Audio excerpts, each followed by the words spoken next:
Ստացեք 1900-ից 5900 դրամ հատուկ գին 200 անուն սալիկի համար։ Ինչպես անցած տարի, այնպես էլ հիմա դուք ներկայացնում եք այն ծրագրերը, ծախսերը, որը թույլ կտա ավելի շատ դեպքեր ունենանք, երբ որ խափանման միջոց ընտրվում է տնային կալանքը կամ նմանատիպ ինչ-որ բան, բայց մենք շարունակում ենք ականատես լինել, որ կալանավորումը շարունակում է մնալ կիրառելի և լայն տարածում շարունակում է ունենալ, անգամ այն դեպքերում, երբ որ իրոք անհասկանալի է, թե կասկածյալը, եթե գտնվի տնային կալանքի տակ կամ խափանման միջոց ընտրվի երկրից չբացակայել է, ինչ վտանգ է իրենից։ Ակնհայտ դեպքեր կան, երբ որ ասենք կինը գտնվում է քրեակատարողական հիմնարկում և առողջության հետ կապված խնդիր ունի, բայց նրա կալանքը էլի չի փոխվում, ունենք անչափահաս, որը անհասկանալի պատճառներով ցույցերից, ասենք շաբաթներ անց ձերբակալվում է և կալանավորվում է 16 տարեկան, ասենք ձեր կարծիքն եմ ուզում իմանալ, քաղաքական կամք չկա, պատրաստակամություն չկա, թե որն է պատճառը, որ ակնհայտ, ես չեմ ասում ակնհայտ կոպիտ ծանր հանցագործությունների մասին, խոսքը նրա մասին է, մարդը մասնակցել է ինչ-որ քաղաքական ցույցի, ինչ-որ անկարգության որոշակի դրսևորում է ունեցել ըստ մեղադրական կողմի և իրեն պարտադիր պետք է 2, 4, արդեն 6 ամիս որոշ դեպքերում մարդը գտնվում է կալանքի տակ։ Որն է պատճառը, այս ծախսերը անում եք, գտնում եք համապատասխան գործընկերներ Եվրոպայում, Հայաստանը ներկայանում է որպես ժողովրդավարություն կառուցող երկիր, բայց այսպիսի ակնհայտ դրսևորումներ ենք ունենում, այս ձեր կարծիքը շատ հետաքրքիր է։ Շնորհակալություն հարցի համար, ես որպես գործադիր իշխանության մաս ճիշտ չէ, որ մեկնաբանեմ և բացատրեմ դատարանի կողմից կայացված վճիռների բովանդակությունը, միակ այսպես ասած հակափաստարկը, որ ունեմ, որ կառավարությունը իր կողմից ապահովում է դատական իշխանության համար անկախ և ազատ գործելու բոլոր միջոցների իրականացումը ժամանակին և ճիշտ ձևով, դա առաջին հերթին իրեն սոցիալական երաշխիքների ապահովումներ, որով որ այս տարի բոլոր դատավորների աշխատավարձերը օրենսդրորեն արդեն ամրագրվել են, ինչ վերաբերվում է օրինակ տիկին, եթե չեմ սխալվում, տիկին Վիրաբյանի հետ էր կապված, ով որ հիմա գտնվում է կալանքում, Աբովյան քրեակատարողական հիմնարկում, առողջության հետ կապված ունեցել էր, եթե չեմ սխալվում, ուշագնացություն, որը մեր գործադիրի ֆունկցիան հետևյալն է, եթե մարդը գտնվում է մեր վերահսկողության տակ, շատ արագ արձագանքել և հենց անհրաժեշտություններ ունեցել մեր հաշտացության ներկայացուցիչները տեղ էին հասել և ճնշումներ բարձր, եթե ճիշտ եմ հիշում, բնականաբար բոլոր միջոցները ձեռնարկել են և ենթադրում եմ, որ այդ մարդիկ ձեր քաղաքական թիմի անդամներն են և դրա համար եք դուք ուզում այդ քրեաիրավական շղթան փաթեթավորել որպես քաղաքական, ես թույլ տվեք չհամաձայնվեմ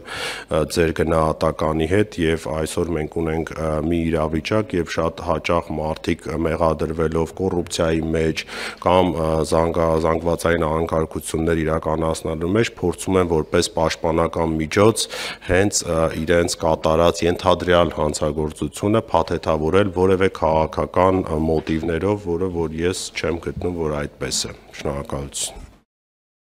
Ունեք, պարոն Նազարյան, խնդրեմ։ Գիտեք, ես դիտավորյալ անուններ չտվեցի,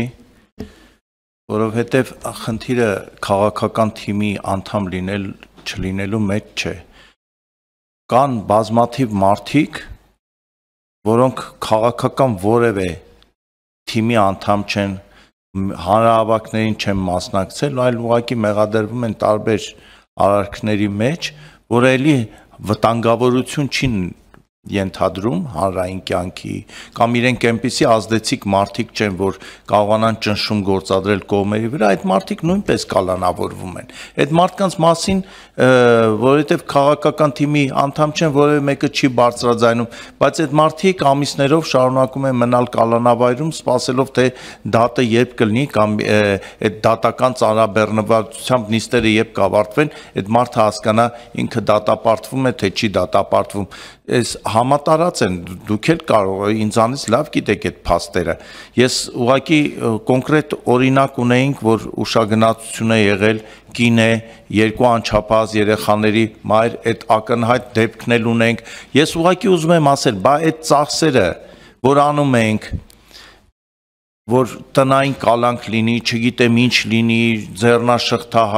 էլեկտրոնային, որ տարածքում հանգիստ քայլի եւ հանգիստ լինեն, որ չի բացակայելու, բայց ամեն ինչից հետո, իհարկե դուք ճիշտ եք ասում, ես էլ եմ, չեմ ուզում դատարանների գործերի միջամտենք, չեք կարող միջամտել, բայց երբ որ անդադար նման որոշումներ են կայացվում, այ падգամավորները ներկայացնում են ժողովրդին, կառավարությունն էլ է ներկայացնում ժողովրդին։ Մենք պարտավոր ենք ժողովրդի հարցերին պատասխանել։ Այսօր ինձ մի մարդ խնդրեց տալ հետևյալ հարցը. եթե այդ ծախսերը արվում են ու մարդիկ շարունակում են կալանավորված մնալ, եթե հայտնի չէ, պաշտոն զբաղեցնող, համայնքապետեր եւ այլն իրար վրա կրակում են, որից հետո իրենք չեն կալանավորվում, կրակողները չեն կալանավորվում։ Հարց, ինչու են կրակող, հանրային վտանգ ներկայացնող մարդիկ չեն կալանավորվում, իսկ 16 տարեկան երեխան միտինգին մի քիչ իրան վատ պահելու համար կալանավորվում է 2 ամս։ Հարցը չէ, որ պետք է մենք կարողանանք պատասխանել։ Մենք ասում ենք, դե մենք իրավունք չունենք դատարանների, դատավորների որոշումը մեկնաբանալ։ Հա, այսպես չենք մեկնաբանում եւ կայացվում են ակնհայտ անարդար որոշումներ, հետո էլ որտեղ այդ մասին խոսենք, եթե ազգային ժողովում չենք խոսելու,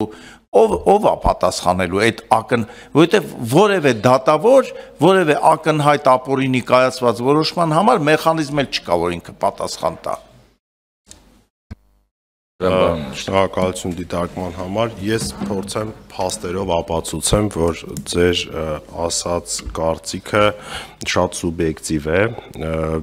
4 ուղղություն վերցնեմ։ Առաջինը, ինչու են շատ խափանման միջոցները, որովհետև նախկինում բազմաթիվ գործեր, որոնք երբևէ չէին բացահայտվում, երբևէ չէին քննարկվում, այսօր մեր իրավապահ մարմինները սկսել են ավելի շատ բացահայտել եւ ավելի շատ հանցագործություններ են ջրի երես դուրս գալի, այսպես ասած, դրա համար են ավելի շատ դատական որոշումներ, այսինքն երբ քրեաիրավական մեր մեխանիզմները, ինստիտուտները սկսում են կայարան, գործերի քանակը ավելանում են, գործերի քանակը ավելանալով բնականաբար ավելանում են նաեւ խափանման միջոցներ, կլինի դա վարչական հսկողություն, տնային կալանք, թե գրավ։ Երկրորդը ապացույց, որ դատարանը այսօր գործում է շատ անկախ, դա նա է, որ հենց մեր քաղաքական թիմի ներկայացուցիչներն են կալանավորվում։ Այսինքն այստեղ ես կամ առաջի կամ երկրորդ արդարադատության նախարարն եմ, որ այն նման հակափաստարկ եմ ձեզ բերում եւ կարող էի նստել այստեղ եւ ասել ինչու է դատարանը նաեւ այնքան չի վախենում գործադիրից, որ նաեւ կալանավորում է մարդկանց, որոնք որ եղել եւ կան նաեւ մեր քաղաքական թիմում։ Երրորդը ես երևի թե առաջի նախարարն եմ այստեղ նստած, որին որ չեն մեղադրում, ինչու է գործադիրը ներազդեցություն ունենում, կարծում եմ, որ արդեն ակնհայտ է, որ գործադիրը կառավարությունը երբեք որևէ դատավորին չի զանգում, չի ստիպում այս կամ այլ գործով որոշում կայացնել եւ այստեղ մենք քննարկում ենք ինչու է դատարանը այսպես որոշում կայացնում, այդ կարող եմ այս քննարկումից հետո իրար հետ նստենք, խոսենք, քննարկենք, բայց ես որպես գործադիր իրավունք չունեմ մեկնաբանել դատավորի որոշումը եւ ձեր կարծիքով կարող է լինի սխալ կալանավորում, իմ կարծիքով կարող է լինի ճիշտ կալանավորում, պարոն Վարդանյանը մեկ այլ կարծիք կարող է ունենալ, բայց այս օրենքը եւ միջազգային ստանդարտը նա է, որ դատավորը իր ներքին համոզմունքով ինքն է որոշում այս մարդը որտեղ գտնվի, տանը բրասլետով որպես տնային կալանքի, այսպես ասած պրոբացիայի շահառու, թե գրավ իր կիրառվի, թե գնա բանտ ժամանակավոր մինչև իր նկատմամբ դատական վճիռ կայացվի։ Երրորդ ամենակարևոր արգումենտը հակափաստարկը, որ ես ունեմ, որ ինչու է մեր դատարանը անկախ եւ ինչու է այդպես գործում, դա հենց գործադիր իշխանության, նաեւ արդարադատության նախարարության գործերի պարտվելն է նույն դատարանում։ Այսինքն երբևէ չի եղել, որ գործադիրը գնա դատարան եւ մեծ գումարներ պարտվի, սա եւս մեկ ապացույց է, որ այսօր դատարանը անկախ է, շատ անկախ է։ Թե դատարանը լավ է գործում, վատ է գործում, դա արդեն այլ հարց է, իսկ գործիքակազմ, թե ոնց պետք է վերաբերվել այն դատավորին, այն դատարանին, որը ապօրինություն է գործում, դա կա կարևոր ինստիտուտ կարգապահական վարույթի հարուցում։ Եթե որևէ գործով, որևէ քաղաքացի պատգամավոր կողմ գտնում է, որ կա օրենքի խախտում, կա հնարավորություն միջնորդություն ներկայացնել ինձ կամ էթիկայի հանձնաժողով եւ վարույթի ընթացքում դուրս բերվի, տեսնենք թե մեղավոր կա թե չկա, թե դա իրականում սուբյեկտիվ ընկալում է եւ մարդը ուղղակի դժգոհ է եւ իր նկատմամբ քրեական գործ է հարուցվում կամ որևէ վարույթ է իրականացվում։ Շնորհակալություն։